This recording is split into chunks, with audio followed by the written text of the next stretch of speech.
Donc on se réveille dans une chambre de cryostase, après un monologue interminable d'une voix se prénommant GLaDOS, où elle nous explique que nous sommes là pour faire des tests, un portail dans un mur s'ouvre, c'est incroyable. Sans plus d'explications, on nous mène vers la première salle de test, c'est ici qu'on apprend à mettre des cubes sur des boutons, c'est fabuleux. Donc après quelques salles de test, on utilise les portails qui apparaissent sur les murs, on se retrouve à obtenir un portal gun, littéralement pistolet à portail.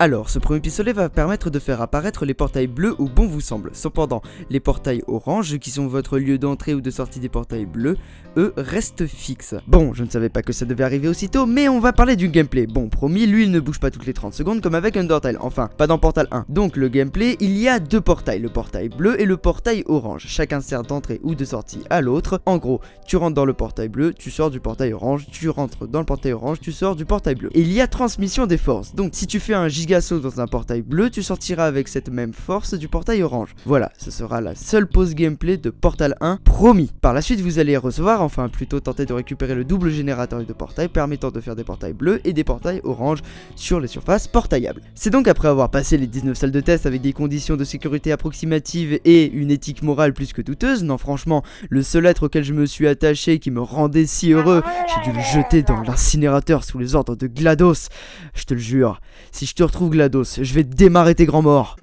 Clément, vous avez mangé. Après toutes ces péripéties, vous faites piéger et mis à mort par des flammes à 4000 degrés Kelvin, soit 3727 degrés Celsius, et oui on s'en branle effectivement. Bon évidemment on arrive à s'extirper des flammes et GLaDOS nous demande bien gentiment de retourner dans les flammes, on ne s'exécute pas parce que nos deux neurones se sont connectés entre eux, oui on est une femme mais faut pas trop abuser quand même, et commence la phase de voyage dans les locaux d'Aperture Science. C'est fou parce que vraiment, des gens sont censés taffer ici, et c'est plus qu'insalubre, à part les bureaux où il y a les ordinateurs, tout est sale et autres problèmes, il y a personne, mais vraiment personne. Les seules choses vivantes entre guillemets c'est la voix de GLaDOS, mais où sont les gens? Bon, trêve de réflexion et repassons au puzzle. Il y a quelque chose qui va pas dans cette phrase. C'est donc après avoir passé les vagues meurtrières de GLaDOS à coups de tourelles incroyablement courtoises que vous arrivez face à elle. Attendez, mais j'ai vraiment trouvé personne pour l'instant. Où sont les employés? Attendez un peu. Je crois que j'ai compris et que le fait que GLaDOS possède des cœurs de personnalité sur elle et veuille me tuer avec des tourelles, des missiles et des neurotoxines m'aide dans ma réflexion. Les scientifiques ont mis en place un robot pour gérer le centre de recherche. Ils lui ont donc donné des accès, mais elle foutait le sbeul et tuait trop de personnes. Donc ils ont dû vouloir la calmer en lui implantant des cœurs de personnalité, ce qui est une bonne idée. Mais GLaDOS, elle, après avoir fait croire qu'elle s'était calmée, a dû demander plus de droits et l'accès aux neurotoxines, ce qu'ils ont accepté, ce qui est une très mauvaise idée. Et elle a donc tué tout le monde avec ce gaz mortel. Ouais, je suis vraiment super fort en réflexion. Donc vous récupérez les différents cœurs de personnalité qu'elle a sur elle en lui balançant des missiles à la gueule. Puis vous jetez ces cœurs dans un incinérateur, tout comme le seul amour de ma vie, et vous êtes expulsé du centre dans une explosion qui vous emporte, vous et GLaDOS. Cependant, quelque chose vous tire vers l'intérieur du centre. Sans transition aucune, passons à Portal 2. Donc on se réveille dans une chambre de cryostase et un robot nous rejoint. Attendez, ça me dit quelque chose. Après que ce robot se soit présenté et nous ait taclé la gueule... Oula, vous avez une mine affreuse.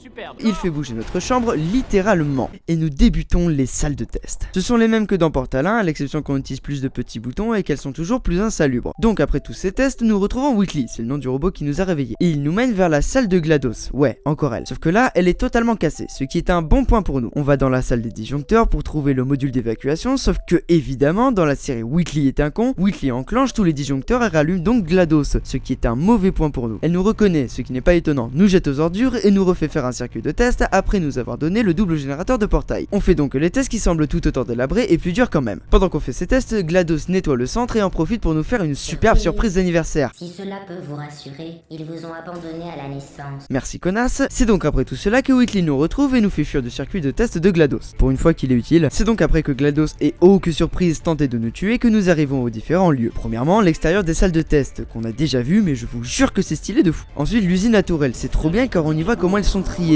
Et oui, Whitley lui aussi a une passion pour les humains. C'est donc après avoir profané les sépulcres des tourelles sur leur chemin vers la rédemption que vous arrivez à la zone de tri des tourelles. Vous remplacez la tourelle modèle mère par une tourelle défectueuse car c'est la 250e fois que vous jouez au jeu et vous partez pour vous occuper des neurotoxines, le gaz qui tue en gros. Et vous allez juste découper les tuyaux pour pulver la machine. Vous partez ensuite emporté par un tuyau et vous arrivez finalement en face de GLaDOS. Elle vous attaque donc à coups de tourelles défectueuses et de gaz inexistants car c'est Whitley qui arrive à la place du gaz. GLaDOS a donc le gigasum comme on dit dans le milieu et vous lancez une manœuvre qui met Whitley à la place de GLaDOS, ce qui fait qu'il vous fait sortir d'Aperture Science. 2 fois qu'il est utile, mais c'est super ça dit donc, on progresse vraiment avec lui. Mais Attendez, qu'est-ce qui se passe? Non, mais sérieusement? Bon bah, à plus imbécile, on se reverra, je te le promets. C'est donc après une chute de 4750 mètres que vous arrivez dans les anciens locaux d'Aperture Science. Vous faites donc la rencontre de Cave Johnson au travers de ses messages préenregistrés et vous apprenez que c'était le PDG d'Aperture Science. Et dès le premier test, on va faire la découverte d'un nouveau gameplay qui fait partie de la grande famille des gameplays des fluides. En gros, pour vous aider dans les salles de test, vous avez maintenant des fluides. Le premier, le fluide bleu, qui vous fera sauter bien plus haut. On ne sait pas comment ça marche, mais c'est répulsif, ça c'est sûr. Par la suite, vous retrouverez une bonne amie, je parle bien évidemment de GLaDOS, patatoisée par notre bon vieux Whitley. Une batterie patate. C'est un jouet pour les enfants. Elle a un seul but, reprendre la possession d'Aperture car elle craint que Whitley ne soit pas vraiment la meilleure IA pour s'en occuper. Dieu qu'elle a raison. Vous la placez donc sur votre portal gun, après quelques salles de test bien agréables, il faut l'avouer, on part pour une autre station de gestion des pompes. Donc, en gros, on active le gel répulsif bleu et le gel propulsif orange. Partons-nous pour une nouvelle explication de gameplay? Évidemment que oui! Donc le gel propulsif, comme son nom l'indique, il vous propulse. C'est quand même malin. Et donc vous pouvez l'utiliser pour vous faire aller plus vite dans les portails, etc. Sans oublier que tous les gels peuvent passer par les portails. On en reparlera lors du troisième gel. C'est donc après plusieurs tests, eux aussi super agréables, que vous arrivez à la troisième station de pompe et que vous activez alors le troisième gel, le gel à surface portaillable. Il vous permet de rendre toutes les surfaces portaillables. Si ça c'est pas incroyable quand même. Bon, après ça vous remplissez une salle du gel blanc pour sortir et GLaDOS vous explique son plan. Littéralement, on va lui péter les rotules.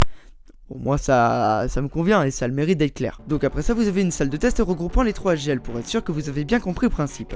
Et vous prenez une passerelle qui vous fait remonter au centre moderne d'Aperture Science, où GLaDOS tente de bait Whitley en lui donnant un paradoxe, mais il est tellement stupide qu'il ne comprend pas le problème et ne l'analyse même pas. Et oui, il fait partie des corps de personnalité identiques à ceux qui étaient sur GLaDOS pour l'adoucir, donc ils sont moyens intelligents. Vous faites donc quelques salles de test avec GLaDOS qui est toujours sur votre portal gun, qui vous surveille et ne peut vous aider, sinon elle reçoit une forte décharge électrique et elle en profitera pour faire souffrir Whitley. Et oh boy que c'est satisfaisant. Donc après quelques salles de test plutôt dures quand ce n'est pas la 2000e fois que tu les fais, vient le piège de Whitley qu'il nous tease depuis quelques salles maintenant. Il nous sert donc le menu total avec comme entrée le fait de se faire écraser par des plaques de pique. Bon, on esquive et ensuite comme plat principal, le bon vieux parterre de tourelle accompagné de son condiment, le gel bleu répulsif. Et pour accompagnement, comme mise en bouche avant le dessert, un tapis roulant avec des pics au bout accompagné de son gel propulsif orange. Et nous y voici pour le dessert, le combat contre Whitley. Donc après un petit passage dans un tunnel lumineux, nous voici en face de plein de corps de personnalités. GLaDOS va donc nous en envoyer lors de notre combat pour les placer sur Whitley lorsqu'il sera assommé. Petit instant gameplay pour le combat contre Whitley? Mais bien sûr que oui! Donc ce combat est en 3 phases très similaires. Alors de base, le principe c'est vous êtes dans une salle centrale quasiment identique à celle de GLaDOS dans Portal 1.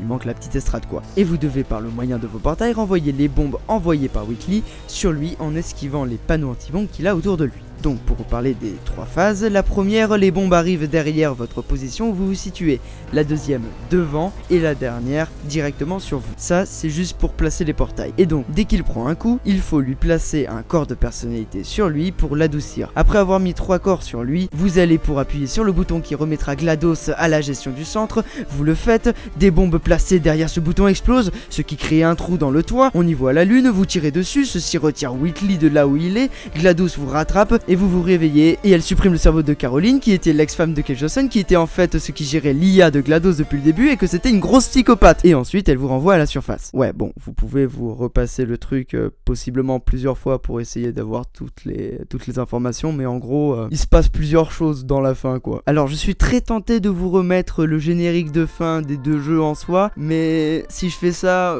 ça va juste être très chiant pour vous parce que bah ça rajouterait environ 7 minutes. Donc on va juste partir sur la conclusion hein. Donc en gros, Portal 1 et Portal 2 sont tout bonnement de superbes jeux.